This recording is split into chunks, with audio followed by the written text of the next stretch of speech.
विद्यार्थी मित्रमैत्रिणींनो, आज आपण व्यवसाय प्रशासन पेपर क्रमांक 3 या विषयाचे पहिले प्रकरण वित्त व्यवस्था याबद्दल बघणार आहोत। प्रकरण पहिले वित्त व्यवस्था यामध्ये आज आपण पैशाचा अर्थ व व्याख्या, पैशाची कार्य, वित्ताचा अर्थ, वित्ताची गरज हे मुद्दे समजून घेणार आहोत। सर्वप्रथम वित्त व्यवस्था या प्रकरणाबद्दलची प्रस्तावना बघूया। यामध्ये कोणत्याही व्यवसायात वित्ताचे म्हणजेच भांडवलाचे महत्त्व हे अनन्यसाधारण आहे। ज्याप्रमाणे मानवी शरीरात रक्तपुरवठा अतिशय महत्त्वाचा असतो, त्याचप्रमाणे व्यवसायात वित्ताचा पुरवठा अतिशय महत्त्वाचा आहे। व्यवसायातील प्रमुख घटकांपैकी वित्त हा सर्वात महत्त्वाचा घटक येथे मानला जातो। आधुनिक काळात कोणत्याही व्यवसायाचे यश हे वित्तावर अवलंबून आहे, वित्ताच्या उपलब्धतेवर अवलंबून आहे। त्यामुळे येथे व्यवसायात वित्ताला अनन्यसाधारण असे महत्त्व प्राप्त झाले आहे। जर व्यवसायामध्ये योग्य प्रमाणात वित्त उपलब्ध असेल तरच व्यवसाय हा सुरू होऊ शकतो, त्याचा विकास होऊ शकतो आणि व्यवसायाची भरभराटही होऊ शकते। यामध्ये सर्वप्रथम आपण बघूया पैसा म्हणजे काय। मानवाच्या सर्व गरजा भागविण्यासाठी पैशाची गरज असते। पैशाशिवाय मानवाला जीवन जगणे अवघड आहे। मानवाजवळ पुरेसा पैसा असेल तर तो त्याच्या आवश्यक त्या गरजा सर्व भागवू शकतो। पैशाबाबत तज्ज्ञ व्यक्तींनी वेगवेगळ्या व्याख्याही नमूद केलेल्या आहे। त्या व्याख्यांचे वेगवेगळे असे विभागीकरण, वर्गीकरण आहे। काही व्याख्या कार्यात्मक किंवा वर्णनात्मक यावर आधारित आहे, काही वैधानिक वाक्य आहे, तर काही सामान्य स्वीकृतीवर आधारित व्याख्या अशा आहेत। सर्वप्रथम कार्यात्मक किंवा वर्णनात्मक व्याख्या बघूया।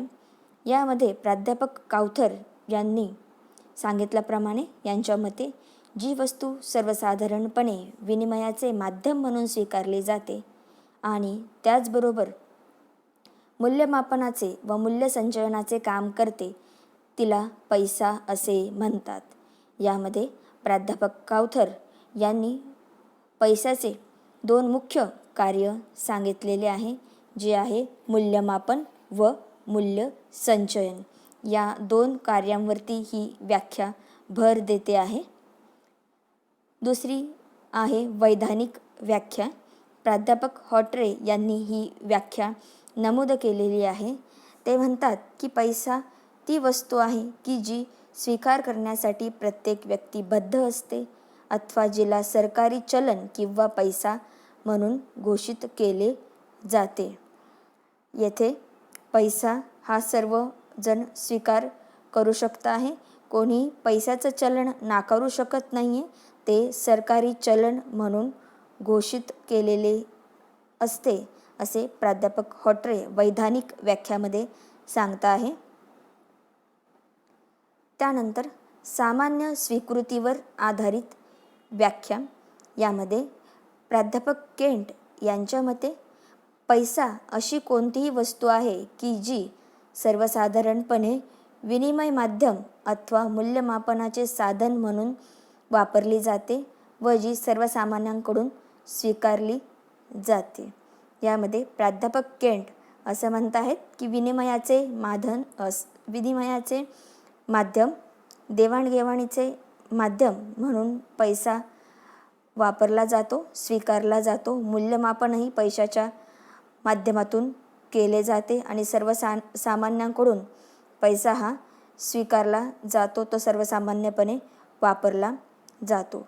अशा प्रकारे पैशाच्या 3 व्याख्या येथे आपण बघितल्या आणि या तीनही व्याख्यांमध्ये पैशांचे विविध कार्य तसेच गुण इथे नमूद केलेले आहे। यानंतर आपण बघूया पैशाची कार्य हा येथे या प्रकरणाचा सर्वात महत्त्वाचा भाग आहे असं सांगता येऊ शकतं आहे. पैशाची कार्य 3 मुख्य भागामध्ये विभागली गेलेली आहे. प्राथमिक कार्य, दुय्यम कार्य व अनुषंगिक कार्य. पैशाची प्राथमिक कार्य याला मूलभूत कार्य किंवा अत्यावश्यक कार्य असं देखील आपण म्हणू शकतो आहे. प्राथमिक कार्यामध्ये सर्वात महत्त्वाचं आणि पहिलं कार्य आहे देवाणघेवाणीचं माध्यम. पैशाच्या वापरामुळे विनिमयातील सर्व अडचणी दूर केल्या गेल्या आहे आणि पैसा हे व्यवहाराची अत्यंत सोयीस्कर माध्यम म्हणून वापरले गेलेले आहे आणि ते सिद्ध झालेले आहे.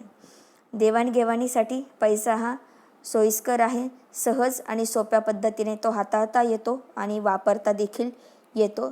त्यामुळे पैसा हा देवाणघेवाणीचं एक माध्यम आहे. त्यानंतर दुसरं प्राथमिक कार्य आहे की मूल्य मोजण्याचे माध्यम. पैशाच्या उपलब्धतेमुळे वस्तूचे मूल्य मोजता येते, वस्तूचे मूल्य निश्चित करता येणे शक्य झाले आहे. कुठली वस्तू किती किमतीची आहे हे पैशाच्या स्वरूपात आपल्याला समजते. दुय्यम कार्य या कार्यांनाच उपयोजित कार्य किंवा गौण कार्य असे म्हणतात. प्राथमिक कार्यानंतर जी काही कार्य आहे ती आहे दुय्यम कार्य. यामधलं पहिलं कार्य आहे विलंबित देण्याचे प्रमाण. विलंबित म्हणजे कालांतराने फेडावयाची देणी. अशा प्रकारची देणी देण्याचे पैसा हे एक प्रमाण आहे. कर्ज देणे किंवा घेणे ही प्रक्रिया पैशामुळे सुलभ होते. कर्ज फेडणे किंवा कर्ज घेणे हे पैशाच्या स्वरूपात आपण करू शकतो. त्यानंतर दुसरं मूल्य साठवणीचे एक साधन म्हणून पैसा हे सर्वसाधारणपणे वापरले जाते. वस्तू खराब होऊ शकतात आणि वस्तू खराब झाल्यानंतर त्यांचे मूल्य हे कमी होऊ शकते. पण पैशामुळे या सर्व समस्यांवरती मात झालेली आहे. पैशामुळे वस्तूचे मूल्य साठवता येणं सोपं आणि सोयीस्कर झालेलं आहे. ही बघितली आपण प्राथमिक कार्य व दुय्यम कार्य. त्यानंतर तिसरी कार्य आहेत अनुषंगिक कार्य. यामध्ये राष्ट्रीय उत्पन्नाचे वितरण पैशाच्या स्वरूपामुळे करणे सोपे झालेले आहे. सीमांत उपयुक्ततेचे समानीकरण. ग्राहकांना म्हणजेच उपभोक्त्यांना तसेच विक्रेत्यांना दोघांनाही पैशाचे समान स्वरूपात समाधान येथे लाभते आहे. पतपुरवठ्यासाठी निकष येथे पैशाच्या स्वरूपामुळे लावता येणं शक्य झालेलं आहे. मूल्याचे हस्तांतरण करणं पैशामुळे सहज शक्य झालेले आहे. हे आपण बघितले पैशाचे कार्य, प्राथमिक कार्य, दुय्यम कार्य व अनुषंगिक कार्य. यानंतर आपण बघूया वित्त. वित्त हा या प्रकरणाचा महत्त्वाचा गाभा आहे. कोणत्याही व्यावसायिक संघटनेच्या यशामध्ये वित्ताची भूमिका महत्त्वाची असते. वित्त व्यवस्था हा प्रत्येक व्यवसायाचा आत्मा आहे. वित्त पुरवठ्यामुळे व्यवसायाची स्थापना करणं शक्य होत आहे. व्यवसायाचा विकास करणं, व्यवसायाची भरभराट करणं वित्त व्यवस्थेमुळे शक्य होते आहे. वित्त पुरवठा हा व्यवसायामध्ये अत्यंत महत्त्वाचा असा भाग आहे. यामध्ये वित्ताचा अर्थ आपण सांगू शकतो. व्यावसायिक वित्त व्यवस्था म्हणजे पैशाचा उपयोग करण्यासंबंधीची आधुनिक आर्थिक पद्धत होय. ज्यावेळी आवश्यक असेल त्यावेळी पैशाची व्यवस्था करणे म्हणजे वित्त व्यवस्था होय. व्यावसायिक वित्त व्यवस्थेमध्ये व्यवसायात उपयोगात आणले जात असलेले कोणत्याही प्रकारचे भांडवल किंवा निधी की ज्यामध्ये त्याची उभारणी व पुरवणी अथवा व्यवस्थापन यांचा समावेश होतो. याबद्दल आपण सांगू शकतो की व्यवसायामध्ये वित्त व्यवस्था अतिशय महत्त्वाची आहे. पुरेसे वित्त हे व्यवसायामध्ये असणं आवश्यकच आहे. तर व्यवसायाची जी काही कार्य आहे ती सुलभ चांगल्या पद्धतीने चांगल्या रीतीने पार पाडू शकत आहे. वित्तीय व्यवस्थापक ते कार्य चांगल्या पद्धतीने पुढे नेऊ शकतो आहे जर व्यवसायामध्ये वित्त उपलब्धता असेल तर. यानंतर वित्ताची गरज.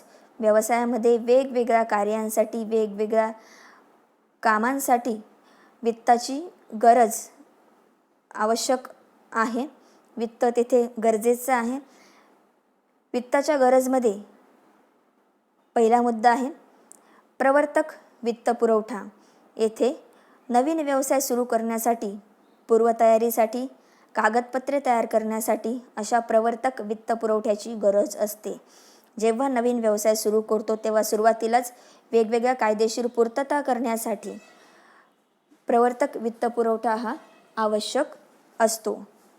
त्यानंतर दीर्घकालीन भांडवल उभारणीसाठी, जसं व्यवसायासाठी लागणारी जमीन, इमारत, यंत्रसामग्री, साहित्य, फर्निचर अशा स्थिर स्वरूपाची मालमत्ता खरेदी करण्यासाठी देखील वित्ताची गरज असते. त्यानंतर आहे खेळते भांडवल. दैनंदिन व्यवहारासाठी व्यवसायामध्ये पैशाची गरज असते.